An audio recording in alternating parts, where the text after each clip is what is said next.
সাহস তো কম না। আপনি আমাকে স্পর্শ করলেন কেন? আমার ভুল হয়েছে। ওই দিনই আমার শুভ্রকে বলা উচিত ছিল। তোমাকে স্পর্শ কেন? আরো অনেক কিছু করব। তোমাদের মতন মেয়েদের আমার চেনা আছে। প্রথম এমনই করো, পরে তো আমাকে ছাড়া চোখেই দেখবে না। এইটা বলে আরো কাছে এগিয়ে আসতে থাকে। এরই মধ্যে শুভ্র চলে এসে মাহিমকে জোরে একটা থাপ্পড় দিয়ে সরিয়ে দেয়। মারতে থাকে মাহিমকে। তোকে আমি পরে দেখে নিচ্ছি, তোরা তো সাহস কি করে হয়? স্যার, আমি কিছু করিনি। এটা বলার সাথে সাথে মাহিমের গালে আরো একটা থাপ্পড় পড়ে। শুভ্র আমার হাত ধরে টানতে টানতে গাড়িতে নিয়ে যায়। ভয়ে আমি চুপ করে বসে আছি। বুঝতে পেরেছি আমার কপালে আজ দুঃখ আছে। আল্লাহ তুমি সহায় হও। ভয়ে মরে যাচ্ছি আমি। আমাকে আজকে ওই বাসাটা নিয়ে আসে, যেখানে কয়েকদিন আগে একবার নিয়ে এসেছিল। আমার ভয় করে এই বাসাটা দেখলেই। আমাকে গাড়ি থেকে নামিয়ে টানতে টানতে রুমে নিয়ে গিয়ে ধাক্কা দিয়ে ফ্লোরে ফেলে দেয়। তোর সাহস কি করে হলো মাহিমের সাথে এমন করার? কোন হাত ধরেছে?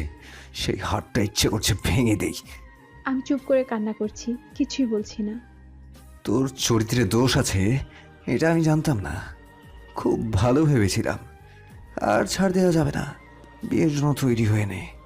আমি আপনাকে বিয়ে করব না, আমাকে যেতে দিন। কেন, ওই মাহিমকে বিয়ে করবে নাকি? যদি বিয়ে করতে চাসো তাও আমি তোকে অন্য কারো হতে দেব না। তুই শুধুই আমার। কেন? আমার থেকে ভালো মেয়ে বিয়ে করেন? আমি তো চরিত্রহীন। তোকে এত কথা বলতে বলেছে কে? বিয়ে করব না আমি, ছেড়ে দিন আমাকে, বাসায় যাব আমি। তাই নাকি? শুধু এটা বল, বিয়ে করতে চাস নাকি বিয়ের আগে ধর্ষিতা শব্দটা চাস? কি বলছেন কি আপনি? আমার মা এগুলো শুনলে মরেই যাবে। ওই সময় আমার কোনো দোষ ছিল না। আমি তোর কাছ থেকে আর কোনো কথাই শুনতে চাচ্ছি না। কাকে যেন ফোন করে বলল। রাসেল, সব কিছু রেডি? সব কিছু রেডি বস। আপনি ভাবিকে নিয়ে আসুন, আর ওইটাকে গোডাউনে রেখে এসেছি। এবার শুভ্র আমাকে কোলে তুলে নিল। একটা রুমের ভিতরে নিয়ে গেল। দেখলাম কালো পোশাকের কতগুলো লোক দাঁড়িয়ে আছে, আর একটা হুজুর বসে কি যেন লিখছে। আমার আর বুঝতে বাকি রইল না, বিয়ের জন্য এত মানুষ। কি করব এখন আমি? অনবরত কান্না করেই যাচ্ছি। আম্মুর কথা ভাবছি। কতই না স্বপ্ন ছিল আম্মুর আমাকে নিয়ে। আজ সব স্বপ্ন ভেঙে চুরমার হয়ে গেল। হঠাৎ শুভ্র এসে ফিসফিস করে বলল, যদি কোনো ন্যাকামি করিস এখন তাহলে বুঝবি শুভ্র কি জিনিস। সোজা কবুল বলে দিবি, নয়তো ওদের সামনে দেখবি কি করি। আমি ভয় পেয়ে আর কিছু বললাম না, শুধু চোখে নোনা জল ফেলছি। বিয়ে হয়ে যাওয়ার পর শুভ্র আমাকে গাড়িতে বসিয়ে কোথায় যেন নিয়ে যাচ্ছে, জানি না। আমি এসব ভাবনার মধ্যে নাই। কি হয়ে গেল আমার সাথে, শুধু এইটাই ভাবছি বারবার। আম্মুর কথা মনে হচ্ছে।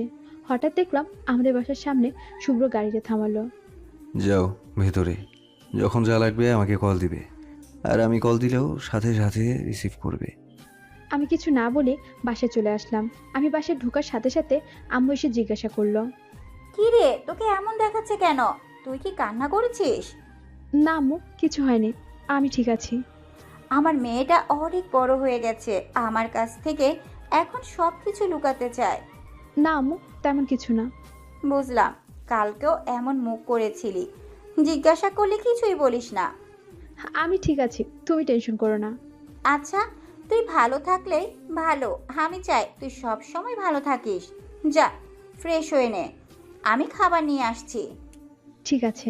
ওদিকে শুভ্রের লোকেরা মাহিমকে তুলে নিয়ে গোডাউনে রেখেছে। শুভ্র গোডাউনে যাওয়ার পর স্যার, আপনার পায়ে ধরি, আমার জীবনটা ভিক্ষা দিন স্যার।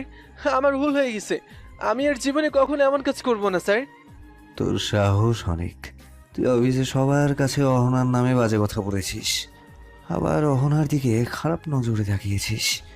ও অসভ্যতামিও করেছিস। তাহলে তোকে আমি বাঁচিয়ে রাখি কিভাবে বল? স্যার, আমার জীবনটা ভিক্ষা দিন। আমি জীবনে কখনো এই মেয়ের দিকে তাকাবো না। আচ্ছা শোন, আমি অহনাকে বিয়ে করেছি। অহনা আমার বিবাহিত স্ত্রী। এখন তোকে মারবো না, বাঁচিয়ে রাখবো। শুধু এই জন্যে তুই সবাইকে আমাদের বিয়ের খবরটা দিবি, তাই।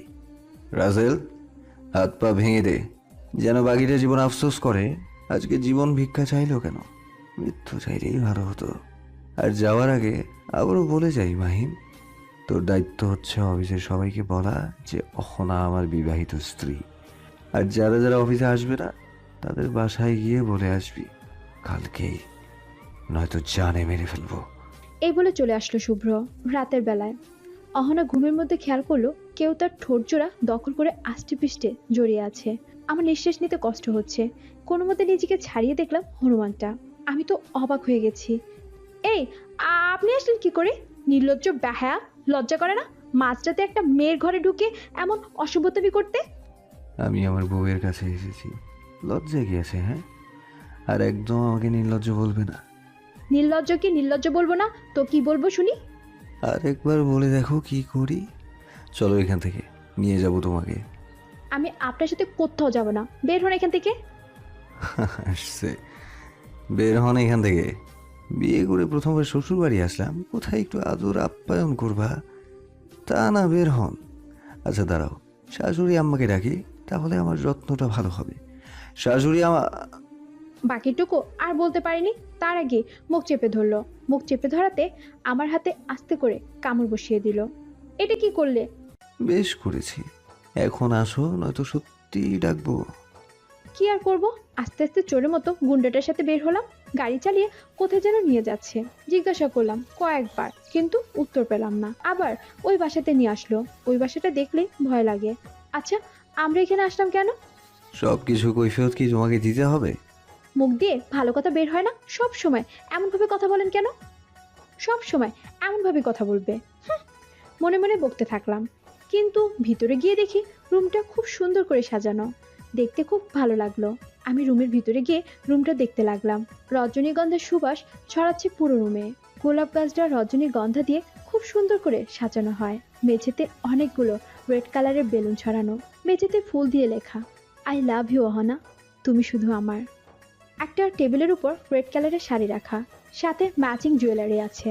শুভ্র এগুলো দেখিয়ে অহনাকে বলল, নিজ ইচ্ছে থেকে কি পড়বে, নাকি আমি পড়িয়ে দেব? বজ্জাত হনুমান একটা। আমি শুধু আম্মুর জন্য ভয় পাচ্ছি, আর না হলে তো তোর কথা জীবনও শুনতাম না। না না, আমি পড়তে পারি, আপনি বাইরে যান। যাব না। তুমি কি অন্য কেউ নাকি? আমার বউই তো। তোর বই